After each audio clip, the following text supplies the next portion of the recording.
আওয়ামী লীগকে তাড়াতাড়ি নিষেধাজ্ঞা প্রত্যাহারটা এই কারণে, যেটা ভারত সরকারও চাইবে যে কোনো ভাবে এই আলাপ আলোচনার মাধ্যমে একটা আওয়ামী লীগকে সেখানে যে ফেরানোর ব্যবস্থা, এখানে যে যারা আছেন নেতা তাদের আবার ঘরে ফেরার ব্যবস্থা করা। নিষেধাজ্ঞা কিছুটা প্রত্যাহার করলে তখন হয়তো রাজনীতি করতে পারবেন। আমি তো একটা টাইম লাইনটা হচ্ছে যে শেখ হাসিনা নিজেই তো ধৈর্য ধরে অপেক্ষা করছেন না, যে একটা সময় তার রণনীতি তৈরি করবেন তখন।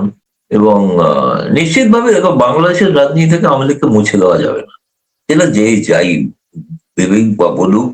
প্রথম উদ্দেশ্য হচ্ছে কোনোভাবে হোক, দরকার হলে ভারত সরকারের সহযোগিতা নিয়েও রাজনৈতিক নিষেধাজ্ঞা প্রত্যাহার করা। ভারত সরকার যেটা মানে একটা পরামর্শ দিতে পারে যে বিএনপিকে, যে তার রাজনৈতিক স্থিরতার জন্য আওয়ামী লীগকে বাংলাদেশের রাজনীতিতে রাখাটা জরুরি। আর ভারত সরকারের অফিসিয়াল স্ট্যান্ড হচ্ছে ইনক্লুসিভ পলিটিক্স, কিন্তু এটা অফিসিয়াল সেটাকে তো ভারত সরকার কোনো চেঞ্জ করেনি। সেই জন্যই আমি বলছি, সুযোগ পেলেই ভারত সরকার, যেটা বাংলাদেশের সরকারের সিদ্ধান্ত, নিশ্চয়ই তারা সিদ্ধান্ত নেবেন কখন তারা রাজনৈতিক নিষেধাজ্ঞা প্রত্যাহার করবেন কি করবেন না।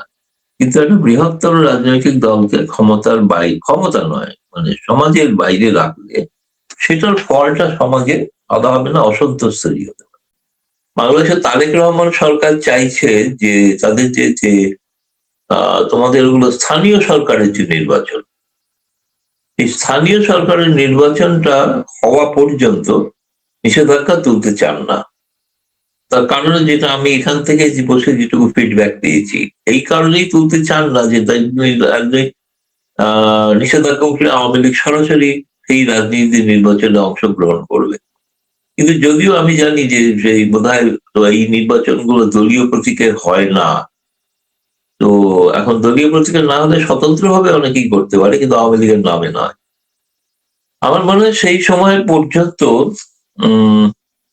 সময়টা আরো অনেক কয়েক মাস ফলে ততদিন পর্যন্ত হয়তো নিষেধাজ্ঞাটা, এই কারণেই হয়তো বিএনপির নেতা বলেছেন যে এখনই না আমরা রাজনৈতিক নিষেধাজ্ঞা প্রত্যাহার করছি না, কারণ ওই নির্বাচনটার কথা মাথায় রেখে। বিএনপির মহাসচিব বেশ গোটা করে বলেছেন যে আওয়ামী লীগের উপর থেকে নিষেধাজ্ঞা প্রত্যাহার করবেন না তারা। এই বিষয়টা নিয়ে ভারতীয় মিডিয়ায় কিভাবে এসেছে বিষয়টা? ভারতীয় মিডিয়াতে আমি কোথাও পড়িনি, মানে সব কথা বাংলাদেশে ছাপা হয় না, ভারতে ছাপা হয় না। কিন্তু আওয়ামী লীগের প্রসঙ্গটা এর অর্থ কেউ কেউ ইন্টারপ্রেট করে দেন দেখেছি বাংলাদেশের গণমাধ্যমে কেউ, যে ভারত কি আওয়ামী লীগকে ভুলে গেছে। ভুলে যাওয়ার প্রশ্ন না, যেটা বাস্তব অবস্থা সেটার ভিত্তিতে তো কাজ করতে হবে। বাস্তব অবস্থা হচ্ছে যে এই মুহূর্তে আওয়ামী লীগ সরকার নেই, বিএনপি সরকার, তাদের সঙ্গে ভারতকে কার্যত কাজ করতে হবে।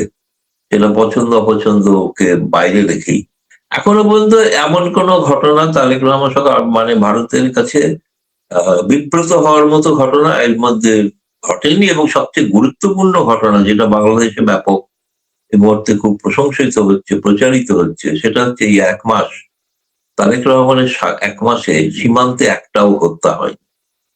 এবং এই সংখ্যাটা তারা সরকারিভাবে তারেক রহমান সরকার বলেছেন আর কি। ফলে সেটা নিয়ে একটা দুই দেশের সীমান্ত রক্ষা বাহিনীর মধ্যেও যে একটা সুসম্পর্ক গড়ে উঠছে এবং সেখানে সীমান্তে যে বোঝাপড়াটা বাড়ছে। ফলে এই ধরনের অবস্থায় এখন এমন কোনো ঘটনা যদি না ঘটে তাতে একটা নেতিবাচক প্রভাব পড়ে দ্বিপাক্ষিক সম্পর্কে। এই মুহূর্তে সবচেয়ে বেশি গুরুত্ব যেটা পেয়েছে ভারতের গণমাধ্যমে, সেটা আমি 8ই এপ্রিল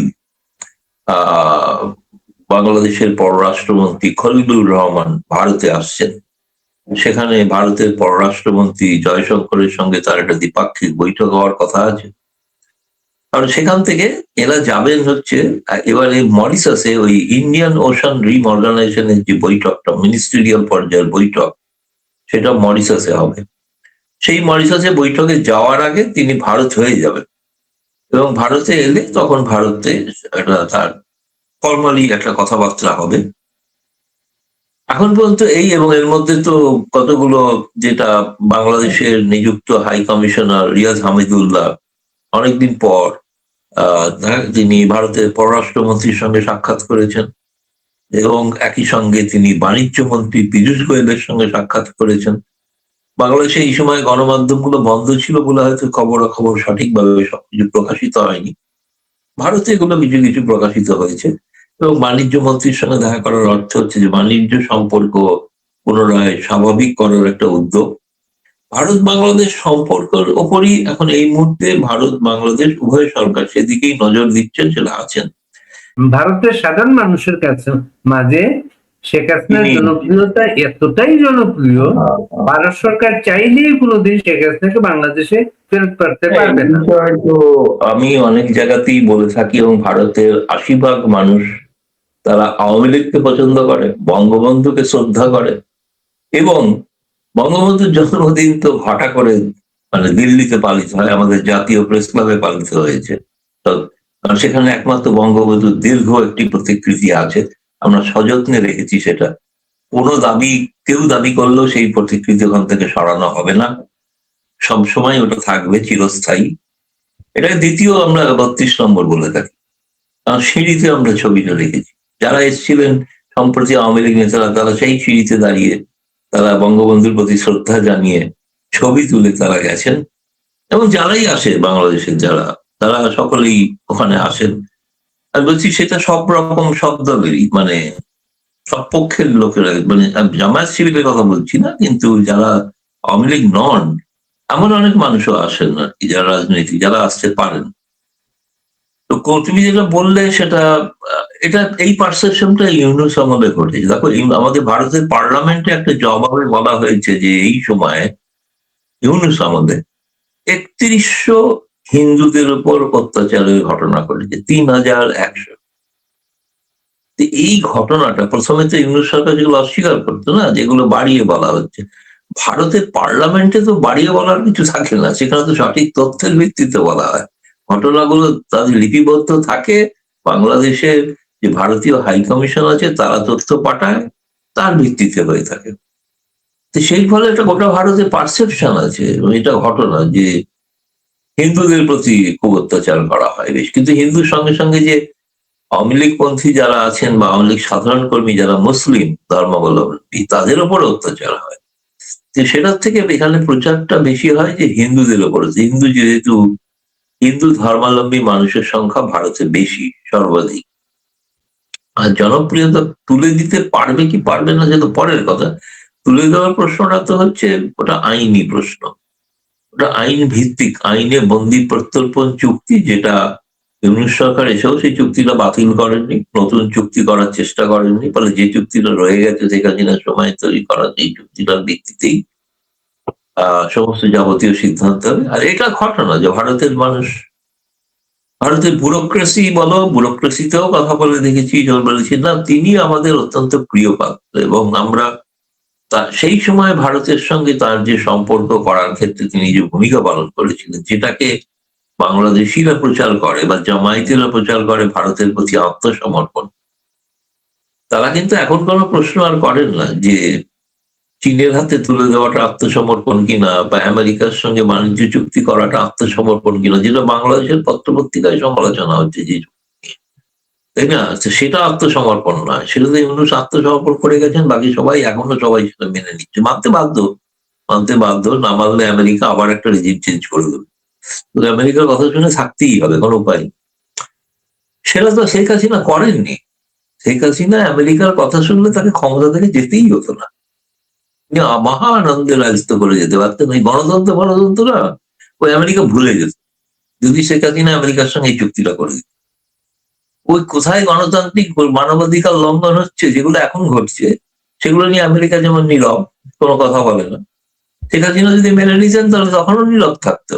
আমেরিকা তার নিজের স্বার্থ দেখে, সোজা কথা। সেই স্বার্থটা দেশকে বাঁচিয়ে রেখেছিলেন শেখ হাসিনা, এই কারণেই তাকে সরানো জরুরি ছিল।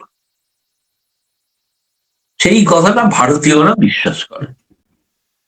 দিল্লি প্রেস ক্লাবের যে কথাটা বললেন যে আওয়ামী লীগ নেতারাও সেখানে গিয়ে সেই প্রতিকৃতির পাশে দাঁড়িয়ে ছবি তুলেছেন, সেই অনুষ্ঠানটা নিয়ে কিন্তু এখনো সামাজিক যোগাযোগ মাধ্যমে নানা জল্পনা করবে আউটকামটা কি, এটাকে ফ্লপ করেছে কিনা, ফ্লপ করার কারণে কি এটা কৃতিত্ব নেওয়া হচ্ছে না, এমন একটা কথাবার্তা কিন্তু সামাজিক যোগাযোগ মাধ্যমে আছে। আছে, এবং সেটা মানে আমি বলবো যে সম্পূর্ণ তথ্য না জানার কারণে, বা যে বা যারা তথ্যটা তো প্রথম গেছে লন্ডনে, তাই না? আকাশপথে যেতে যেতে যেতে যেতে বহু তথ্য আকাশপথে পড়ে গেছে আর কি। শেষ পর্যন্ত গিয়ে যেটুকু পৌঁছেছে তার ভিত্তিতেই সংবাদ দেখা হয়েছে। ফলে সেটা তো সত্য সংবাদ নয়। এত কথা কেউ এটা কোনো আনুষ্ঠানিক ঘোষণা করে কোনো বৈঠক তো ছিল না। এটা ছিল একটা মানে কি বলা যায়, একটা সাংবাদিকদের সঙ্গে মিলিত হওয়ার একটা বৈঠক ছিল, এবং সেটা সবটাই ছিল ইফতারের সময়ের পরে। মানে এই মিটিংটাই হওয়ার ঠিকই ছিল রাত্রি 8টার পরে। কারণ যারা আসার কথা তারা ইফতার করে তবে তারা এসেছিলেন। প্রেস ক্লাবে কোনো ইফতার হয়ও না, আর কোনো ধর্মীয় অনুষ্ঠানই হয় না। ইফতার কেন, আমি হিন্দুদেরও কোনো অনুষ্ঠান হয় না। তো এখন সেখানে সেইটা একটা ভ্রান্ত ধারণা ছিল। এখন ফ্লপ না সফল সেটা আমি তো কিছু বলতে পারবো না, কারণ তারা সেটা তাদের ব্যাখ্যা করার স্বাধীনতা আছে, তারা ব্যাখ্যা করুন। কিন্তু আমি জানি 14-15 জন প্রথম সারির সাংবাদিক সেখানে ছিলেন, যেহেতু আমিও আমন্ত্রিত ছিলাম। তো ফলে আমি সেখানে দেখেছি কারা কারা উপস্থিত ছিলেন।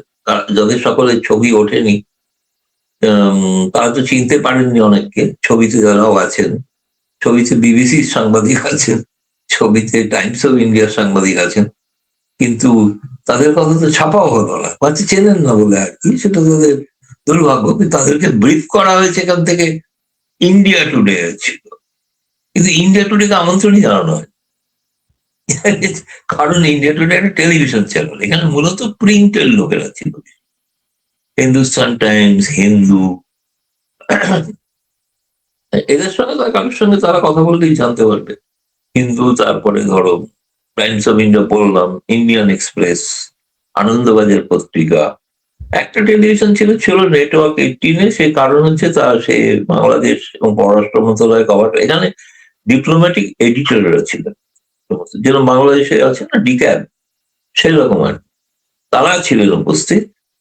অনুপস্থিতির মাধ্যমে, অনুপস্থিত বলতে আমার মনে হচ্ছে 2জন জানিয়েছিল যে তারা আসতে পারবে না। তারা একজন বিদেশ সফরে গেছিল কাজাখস্তানে, আর একজন সম্ভবত সে এই ইসরায়েল ইরান যুদ্ধ কভার করতে গিয়েছিল, ফলে সেই জন্য সে আসতে পারেনি। 14 জন তো ছিল। আর ধরো প্রেস ক্লাবের সভাপতি, নির্বাচিত সভাপতি, তিনি ছিলেন সঙ্গীতা বড়ুয়া পিসারতী। সাধারণ সম্পাদক ছিলেন তিনি মোহাম্মদ আফজল ইমাম।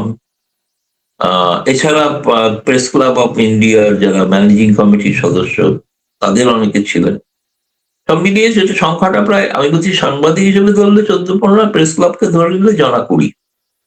মানে যে রুমটাতে হয়ে থাকে ওই রুমটাতে 20 জনেরই জায়গা হয়। আর আওয়ামী লীগের নেতারা তো বেশি কেউ আসেন, নেতারা 2জন এসেছিল। একজন নানক সাহেবের ছবি দেখা গিয়েছে, আর দ্বিতীয় জন তিনি নাম প্রকাশে অনিচ্ছুক, যেহেতু তার ছবি বেরোয়নি সেই জন্য আমি তার নাম বলছি না। নানক ভাই চাননি যে তার নামটা, কেউ তাদের মধ্যে থেকে হঠাৎ প্রেস ক্লাব অফ ইন্ডিয়ায় তুমি গেছো, আহ দেখেছো দরজা খোলা, এখানে কোনো সিকিউরিটি চেক ফেক নেই, তবে এখানে অবারিত দ্বার, এখানে সবাই ঢুকে পড়তে পারে। আসলে ঢুকে পড়েছে, কেউ হয়তো এসেছে, কোনো গোয়েন্দা সংস্থা আসতে পারে, বা অন্য কোনো যারা পছন্দ করেন না আওয়ামী লীগের এমন কেউ এসে পড়তে পারে, কিংবা আওয়ামী লীগের মধ্যেই হয়তো থাকতে পারে কেউ, যে তারা হয়তো অতিরিক্ত মাত্রায়, বা আওয়ামী লীগের অন্য কোনো গোষ্ঠীর যারা এদের পছন্দ করেন না তাদেরকেও এসে ছবি তুলে বিভ্রান্ত করে ওই প্রচারটা যে হচ্ছে না, এটা হওয়ার একটা বড় কারণ আমাকে একজন মানে বাংলাদেশের এক বড় সাংবাদিক আমাকে ব্যাখ্যা করেছেন। তিনি বলেছেন, আমি বললাম এটা হচ্ছে কেন এরকম? তো প্রথমে বললেন যে এটা হওয়ার একটা বড় কারণ কি জানো, বড় কারণ হচ্ছে অনেকের ধারণা হয়েছে কিছুদিনের মধ্যেই শেখ হাসিনা গোটা পার্টিটাকে রিঅর্গানাইজ করবে, কে থাকবেন কে বাদ যাবেন, অন্য কেউ যাতে ঢুকতে না পারে, এমন একটা ধারণা থেকে পরস্পরের বিরুদ্ধে এরকম একে অপরকে ফ্লপ দেখানোর একটা প্রতিযোগিতা শুরু হয়েছে। তা আপনি বলতে চাচ্ছেন এই আয়োজনের পিছনে শেখ হাসিনার একটা সম্মতি ছিল? অবশ্যই তারা তারা তার একদিন আগে শেখ হাসিনার সঙ্গে দেখা করে তবে এসছে, সেটা বললেন। এবং সেই দলে কি সাবেক কোনো মন্ত্রী ছিলেন বাংলাদেশের? না, মন্ত্রী নয়, এটা পার্টি। মন্ত্রী কেউ ছিলেন না, কোনো মন্ত্রী ছিলেন না। অনেকেই ছাপা হয়েছে হাসান মাহমুদকে বলাও হয়নি, আসেন উনি, তিনি আসবেন বলে আমাদেরকে জানানো হয়নি। আমাদের জানানো হয়েছিল যে সিনিয়র আওয়ামী লীগের ওয়ার্কিং কমিটির সিনিয়র সদস্যরা, আমাদের ধারণা ছিল 2-3 জন আসবে, কিন্তু শেষ পর্যন্ত 2 জন এসেছিলেন। আর তাদের সঙ্গে যারা থাকেন সব সময় ব্যক্তিগত স্টাফের মতনই, তাদেরকে তারা ছিল অনেকে, তারা বাইরে ছিল আর কি, মানে ওই মিটিং কক্ষে ছিল না। আপনি এর আগে বলেছিলেন যে ওই ছবিটা তুলেছিল তাকে শনাক্ত করা হয়েছে, তার ব্যাপারে বিস্তারিত জানা গেছে? সেটা বলে আমরা যে আমাদের তো ওইখানে সিসিটিভি আছে, সিসিটিভিতে দেখা যায় সব, মানে সবই দেখা। একজনকে সন্দেহ করা হচ্ছিল যে সে তার অস্বাভাবিক আচরণ, যে ছাত্রলীগেরই, দিল্লি বিশ্ববিদ্যালয়ের ছাত্র, এবং তাকে ছবি তুলতে দেখাও গেছে, দেখা যায়নি যে তা নয়। এবং সেই মানে আরো কেউ তুলে থাকতে পারে, কিন্তু সেও তুলেছে সেটা বোঝা গেল। শেখ হাসিনা সর্বশেষ কি খবর আছে আপনার কাছে? না, এখন আপাতত তিনি, মানে আমি বলছি তিনি আপাতত, মানে আমি বলবো যে আত্মমন্থন করছেন, চিন্তা করছেন। এখনই কালকে উনি নতুন করে পার্টি তৈরি করছেন, এটা অন্তত ভুল ধারণাটা প্রচারিত হয়ে যায়। অনেক ধারণা হয়েছে বছর হবে, কালকে আওয়ামী লীগ ফিরবে আবার নির্বাচন হবে, কে টিকিট পাবে পাবে না, এরকম। আমি তো শয়ে শয়ে ফোন পাই।